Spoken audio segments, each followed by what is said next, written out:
Okay,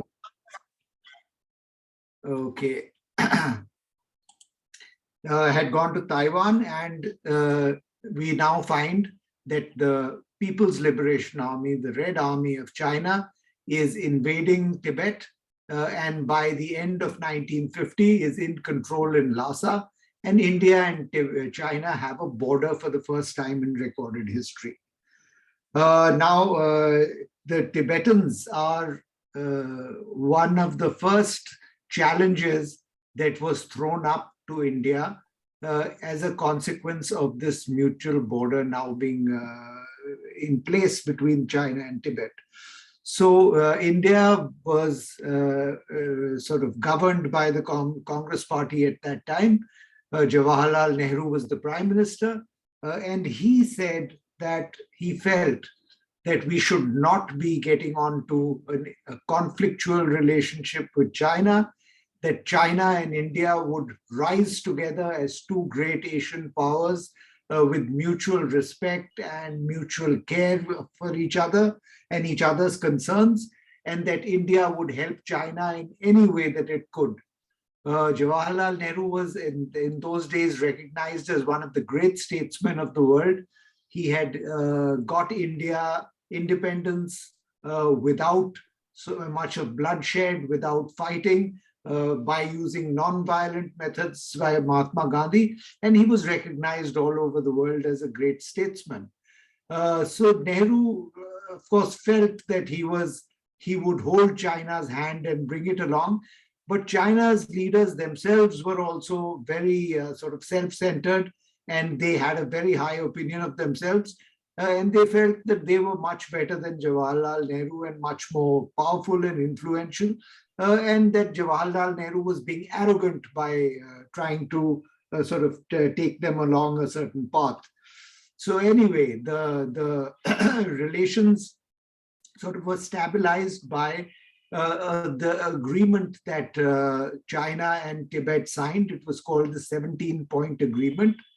And in it, China undertook to take care of Tibetan sensibilities and cultural peculiarities and religious peculiarities, to keep those in mind. But Tibet would become a part of China. China would hold sovereign power over Tibet. So the 17-point agreement was the first sort of a bit of a sort of speed bump in India's relations, because it sort of, India saw for the first time that China was not sort of younger brother. China was the big brother. In 1954, India and China negotiated the Panchsheel Agreement, in which again China's sovereignty over Tibet was recognized, and it was sort of an agreement that governed relations between India and Tibet, between China and Tibet, and India and China insofar as Tibet was concerned. So the Panchsheel Agreement also was another recognition of China's overlordship and power over Tibet. And then in 1956, the Dalai Lama came to India and then said, I'm not going back to Tibet. The Dalai Lama and the Panchen Lama came. And that was a sort of wake-up call for India, because they, for the first time, Nehru recognized that the Chinese were sort of were crushing the Tibetans under their feet. And the Chinese leaders, Zhou Enlai and Mao Zedong, told Nehru that please make sure that they come back to Tibet, and Nehru did so. But by 1959, the Chinese sort of pressure on Tibet, and the military pressure, and the sort of the rough way that they were handling Tibetans, the way that they were burning down monasteries, the way that they were crushing Tibetan culture, and the way they were trying to impose communist ideology on the Tibetans, it became clear that this was going in a very, very bad direction.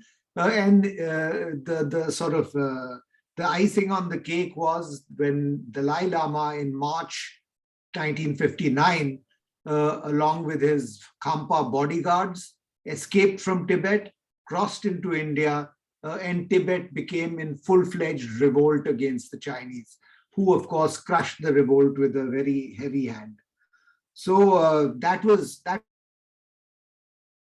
blow, because now you have a situation where the Dalai Lama is taking refuge in India, where the Tibetans have set up a government in exile in India, and from where China felt that India was encouraging anti-Chinese activities and supporting the Tibetan rebels.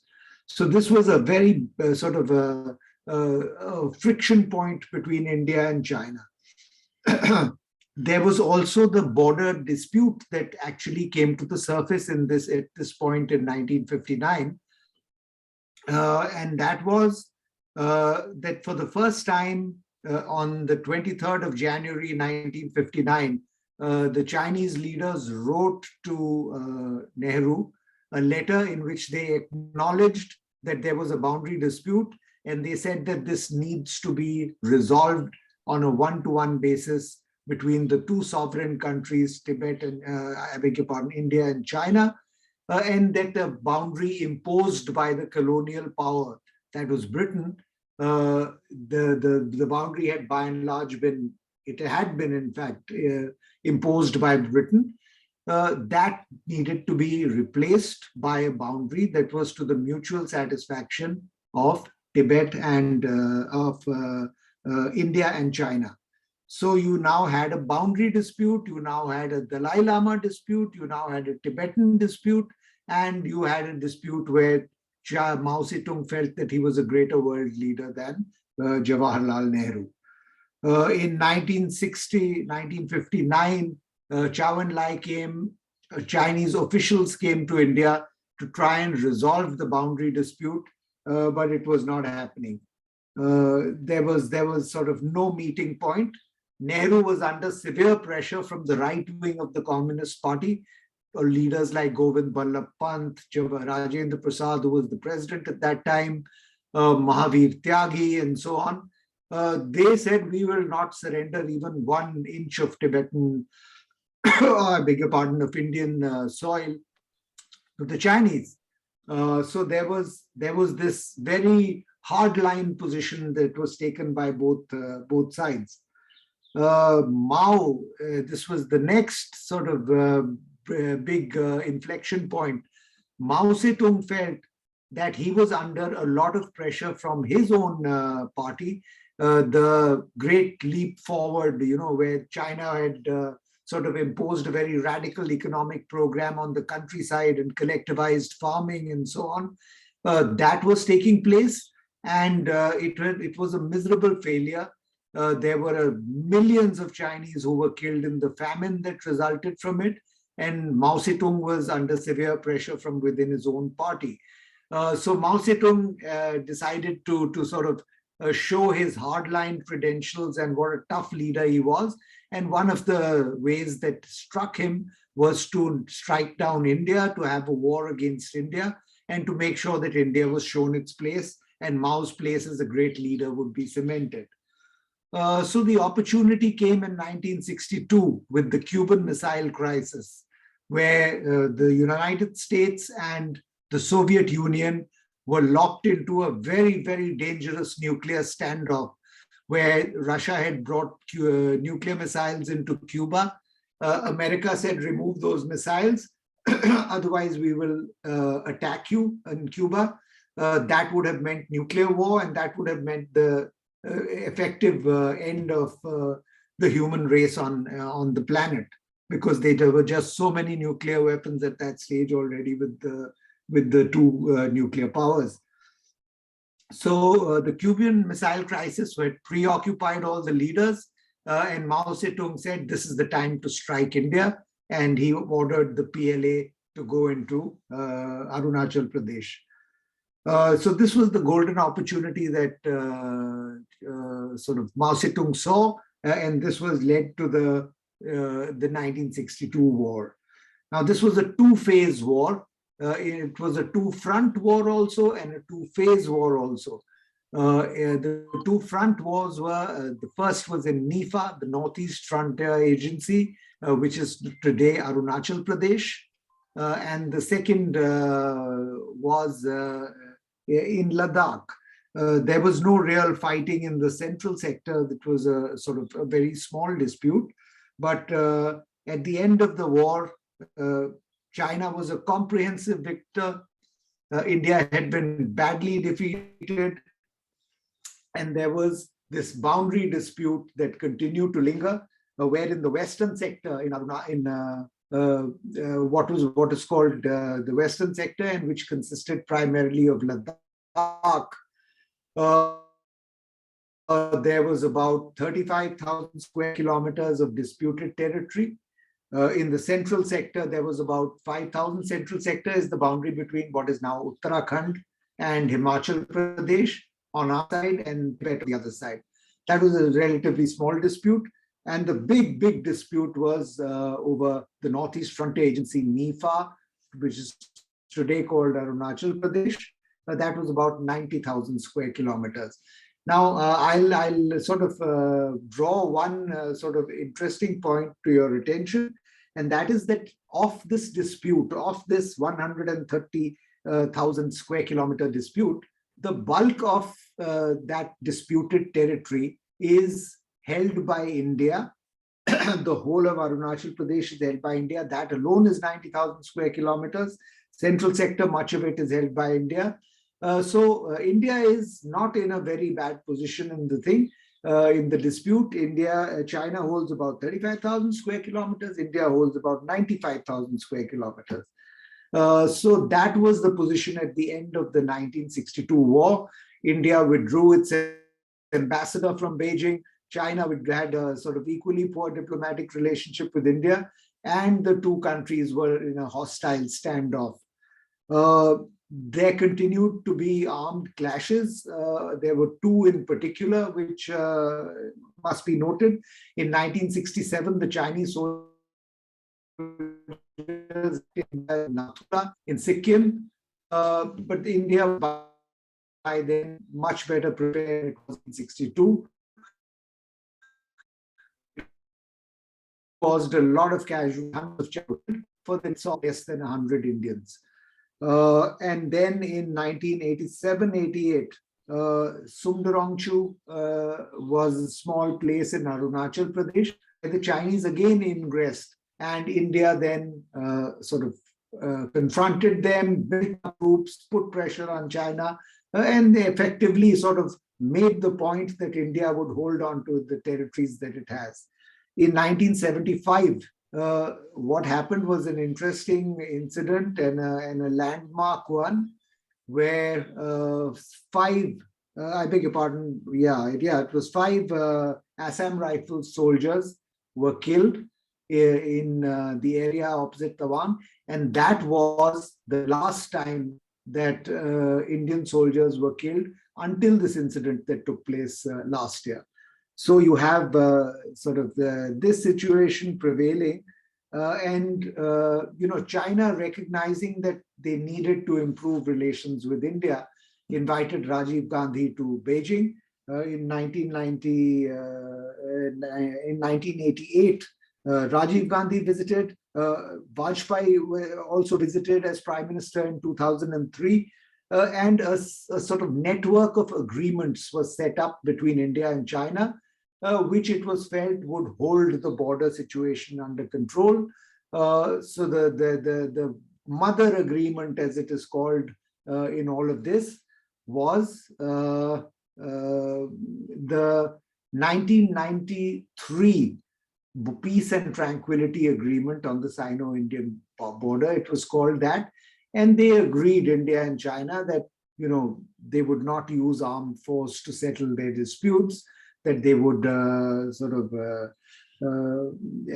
consult with each other, they would have talks between officials of both sides, and they would generally improve agreements, improve relations between the two countries. That was followed by a 1996 confidence building measures that laid down that when troops from China and from India confronted each other on the border, they would sort of not engage in armed action. Arms would not be carried. and generally temperatures would be kept under control on the line of control, so line of actual control, so that undue sort of fighting would not break out. At the same time, then there was the 2005 set of standard operating procedures on the border, and then further agreements for border management on 2012 and 2013. But despite all these agreements, it has to be sadly noted that, let me see the time, okay, 16 minutes gone, I've got 9 minutes to go, that you know, the relations still remained poor. It remained a sort of sticking point between the two countries. There was sort of special representatives dialogues between two high officials on either side. It was usually the national security advisor from the Indian side and an equally high official from the Chinese side. They reached an agreement of some kind in 2005. But again, that was not taken forward. That was called the Guiding Principles Agreement, which sort of laid down a sort of framework for dealing with Sir, take us to 2020. and that is still where it was. So you take us fast forward to 2020 and conclude. So 2020 was where I was coming to. In any case, the situation was pretty poor, and by 2020, there had been Chinese incursions in 2013. There had been Chinese incursions in 2014. The Doklam crisis had taken place in 2017-18. And then in 2020, in the month of April, India found intelligence reports coming in that the Chinese were exercising in large numbers. Chinese troops were deployed near the Indian border. And this was a cause for great concern, because normally Chinese and Indian troops would come out of their winter sort of situation in the month of April. They would exercise, they would occupy their defenses on the border to make sure that the other side was not ingressing into the thing. But this time India had not done that. And the reason was the COVID pandemic. So the Indian army had sort of stayed in its own defenses, and that was the situation. By May 5th, the Chinese had entered the Galwan Valley. It had sort of hundreds of Chinese troops had come and taken up position over there and occupied area that was traditionally held by India. A few days later, and around about 21st, the Chinese entered the Pangongso sector. They were in control in the Pangongso sector. The Indians were only doing counter build-ups at that time.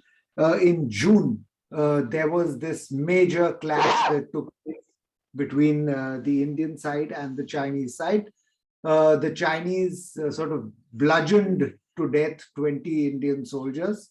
There was also reports that came later in the Chinese media that 4 Chinese soldiers were killed in that clash. But India was definitely the loser in that, because not just lost 20 soldiers, but there were 10 these things as well. People who had been taken prisoner and then later sort of returned to India. By the sort of middle of autumn, India decided that it needed to sort of do a countermeasure, and it occupied the areas, the heights of the Kailash range to the south of the Pangong Lake. Now, these were very advantageous military positions, and the Chinese, for the first time in this crisis, realized that they were now they were sort of ready for a fight. The Indian side, it had built up troops, it had occupied good positions, and so on. So the Chinese then started talking in terms of dialogue, military dialogue between the senior military commanders of both sides. But, winter, it sort of seemed was going to have to be spent by troops out in the freezing heights of those areas. And that's exactly what happened. The Chinese realized that the Indian side was not badly prepared at all. It was perfectly capable of spending winter in those heights. So in February of 2021, this year, at the beginning, the sort of disengagement plan in Galwan was agreed.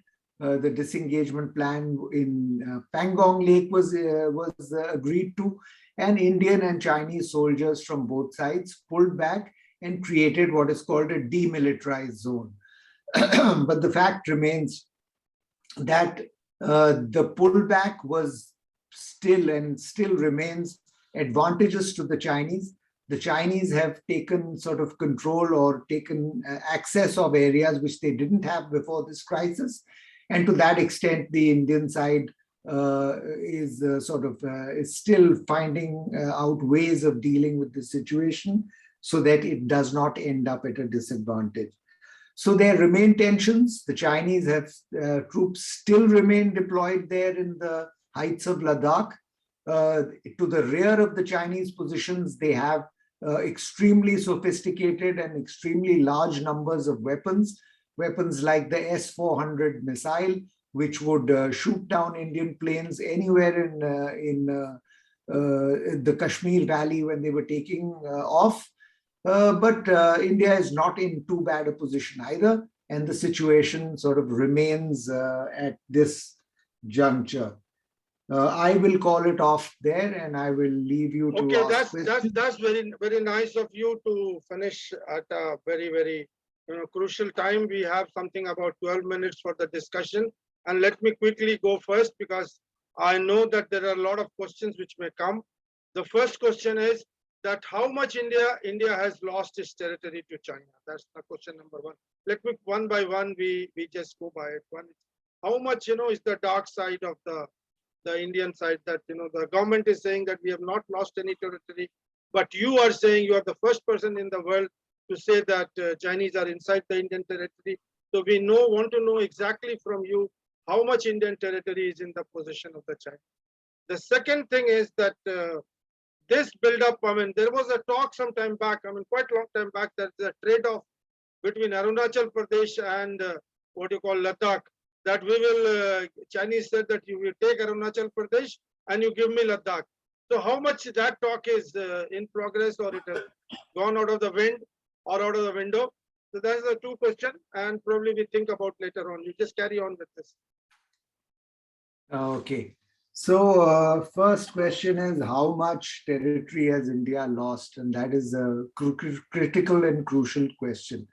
Don't expect the answer from your government, because your government has lied to the people from the first day of this crisis.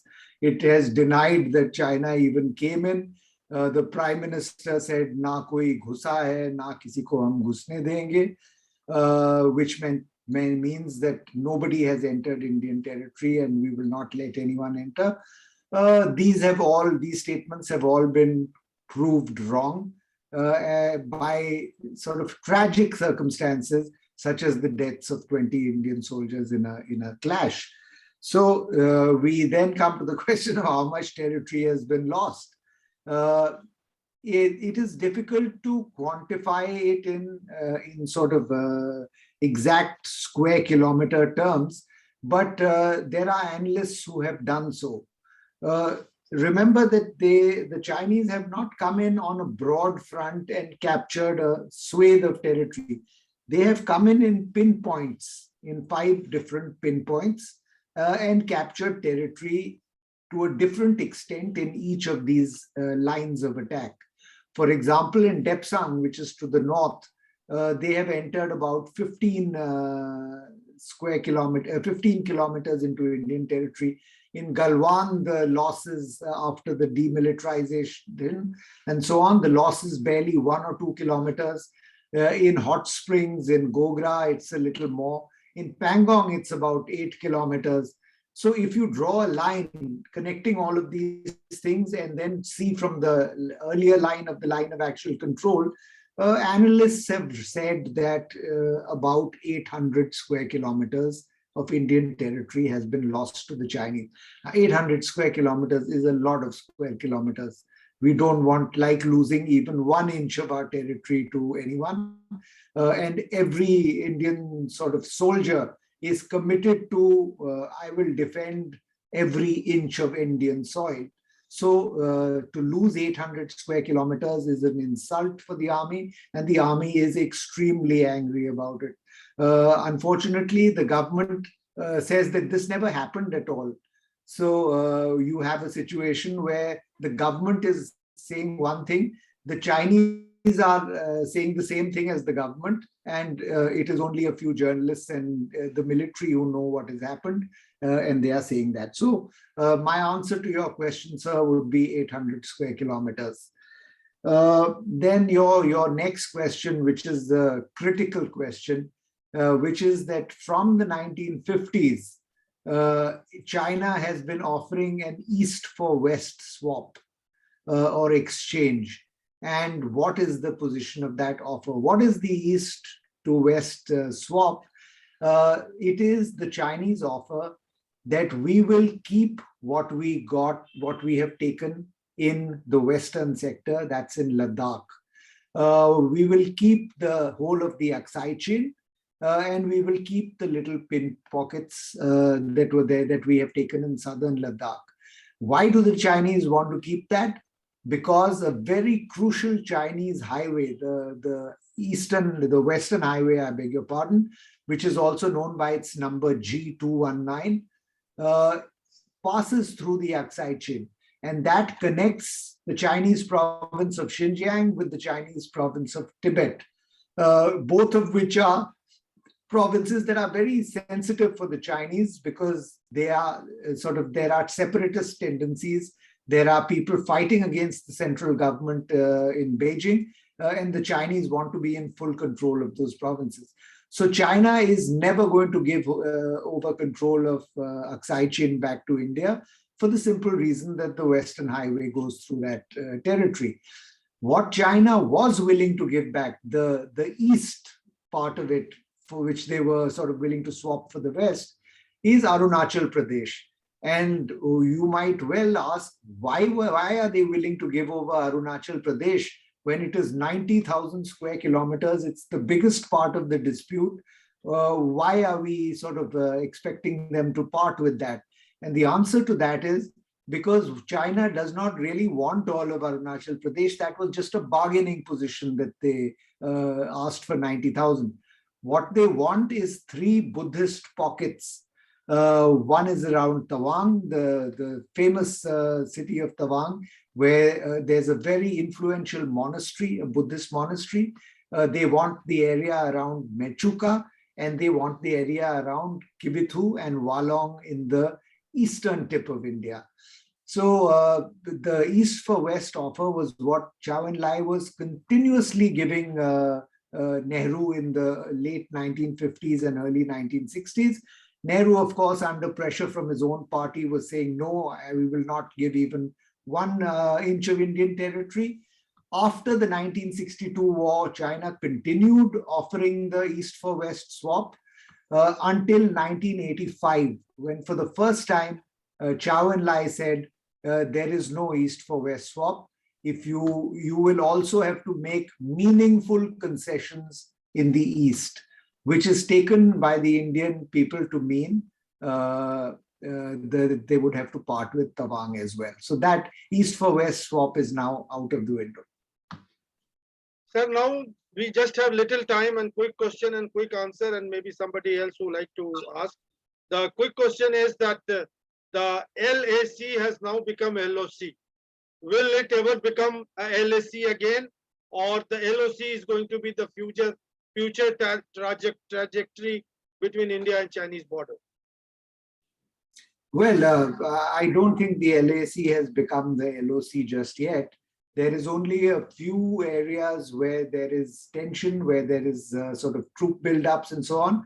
If you go to the LOC, you will find a real buildup. You will find eyeball-to-eyeball confrontations. You will find firing going on every day. You will find attempts to capture territory still going on at times. I think that it's a slight exaggeration at this point in time to say that the LAC has become the LOC, but it is a legitimate fear that the LAC could possibly become an LOC, and that India's troop commitments already stretched to the maximum by having to defend the LOC with Pakistan will now have a similar sort of difficult situation on the Sino-Indian border as well. So that's not the case yet. China doesn't want to, just like India doesn't want that border to go live, China doesn't want that border to go live either. India is not China's primary problem. The primary problem that China wants to deal with is its confrontation with the United States, its capture of territory in the South China Sea. China considers this India to be what they call the lesser contradiction, and the other areas over there are the greater contradiction. So LAC is not the LOC just yet, but we're watching carefully, and I hope it never does become that. So we just have 3 more minutes to go for this. Anybody who would like to ask any question, please quickly either write on the chat box or quickly shoot your question so that we can get a quick answer.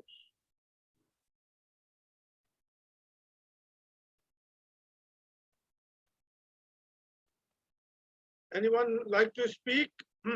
Or sir, you just have a final word and we will wind up. We just have about 3 minutes left. So you just say whatever you want to say. I'll conclude this sort of talk here with the sort of overall roundup that sort of says that India has now, China has always won tactically against India, but strategically come onto the disadvantage. Why do I say this? Because even in 1962, and many Chinese leaders recognized this, that they made an enemy out of India, and they made an enemy out of a very powerful neighbor, a very strong neighbor, that will inevitably work to their disadvantage. So this could happen again. The India-China relations are at a sort of low point in their trajectory. The Chinese are aware of that.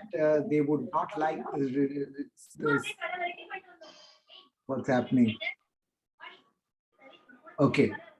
So that's the situation. We hope that it does not come to a situation where armed conflict takes place between India and China.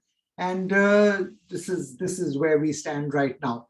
The Indian troops the Indian military has swung its attention from a preoccupation with the Pakistani border and the Pakistani army to its realization, that is now a full realization, that the main enemy is China, that the most powerful enemy is China, and the enemy with which the Indian army needs to reconstruct and build up and prepare itself is China and not Pakistan. So that is a realization that has come. The Indian military has created a mountain strike corps that is poised and ready to sort of to reinforce any areas that China sort of attacks. So the Indian military is in a good position. It's not sort of a weak military, and I have little doubt that the Chinese know that as well and will not engage in any adventurism. Thank you very much. Now just the time to say thank you. It is less than a minute left. The thing will go off on its own. So don't say that I have not said thank you to. We all are very indebted to you, sir. We will have you once again sometime later on the same issue, or maybe something similar to it. And we are really very, very thankful. We acknowledge your scholarship and your contribution to journalism, and more particularly to defense journalism. And I appreciate so much from the bottom of my